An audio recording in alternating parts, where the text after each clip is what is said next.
Hello students, इस question में हमें एक मेटल डिस्क प्रोवाइडेड है और हमें क्वेश्चन में बोला गया है कि इस मेटल डिस्क को मेल्ट करके हम सॉलिड स्फीयर की फॉर्म में रिकास्ट कर रहे हैं। दैट इज हम डिस्क को मेल्ट कर रहे हैं और मेल्ट करके सेम मटेरियल का यूज करके एक सॉलिड स्फीयर हम बना रहे हैं।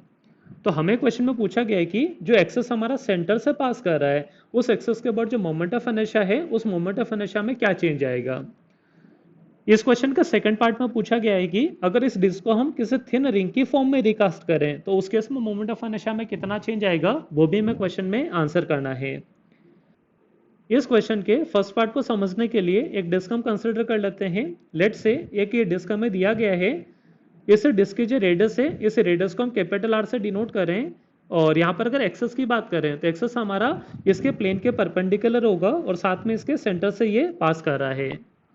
हमें क्वेश्चन में बोला है कि ये जो डिस्क है इस डिस्क को हमें मेल्ट करना है और मेल्ट करके एक हमें सॉलिड स्फीयर की फॉर्म में कास्ट करना है। दैट इज मटेरियल का यूज करके एक हमें सॉलिड स्फीयर बनाना है। इस सॉलिड स्फीयर की अगर हम बात करें तो इसके लिए भी एक्सेस हमारा सेंटर से ही पास कर रहा है और इसकी जो रेडियस है इसकी रेडियस को हम स्मॉल आर से डिनोट कर रहे हैं। सिंस हमारा सॉलिड स्फीयर का जो थिकनेस है वो डिस्क की थिकनेस के कंपेयर में ज़्यादा होगा तो ये हम बोल सकते हैं कि सॉलिड स्फीयर का जो रेडियस है ये रेडियस हमारा डिस्क की रेडियस के कंपेयर में कम होगा। तो हम ये बोल सकते हैं कि रिकास्टिंग के टाइम जो मास का एक्सेस से डिस्टेंस है ये डिस्टेंस हमारा डिक्रीज कर रहा है और जब हमारा मास एक्सेस के पास में जाता है, मास की एक्सेस से डिस्टेंस डिक्रीज करती है तो सिस्टम का जो मोमेंट ऑफ इनर्शिया है वो भी हमारा डिक्रीज करता है। तो जब इसको सॉलिड स्फीयर की फॉर्म में कास्ट हम करेंगे तो मोमेंट ऑफ इनर्शिया हमारा डिक्रीज करेगा। इस क्वेश्चन के सेकंड पार्ट में ये जो डिस्क है इस डिस्क को मेल्ट करें और मेल्ट करके एक थिन रिंग हम बना रहे हैं। यहाँ पर एक थिन रिंग हम कंसिडर कर लेते हैं।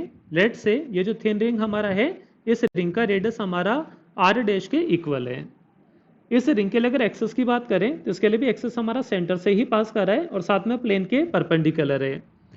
यहाँ पर हम देख सकते हैं कि डिस्क में तो पूरे में ही मास हमारा डिस्ट्रीब्यूटेड है, लेकिन रिंग की अगर बात करें तो रिंग के लिए सिर्फ हमारा सर्कमफेरेंस पर ही मास डिस्ट्रीब्यूटेड है।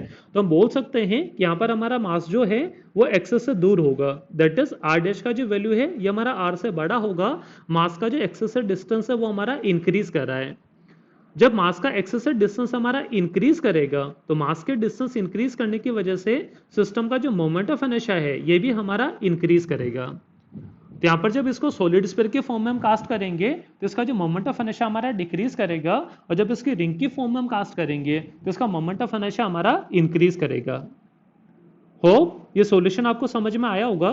Thank you.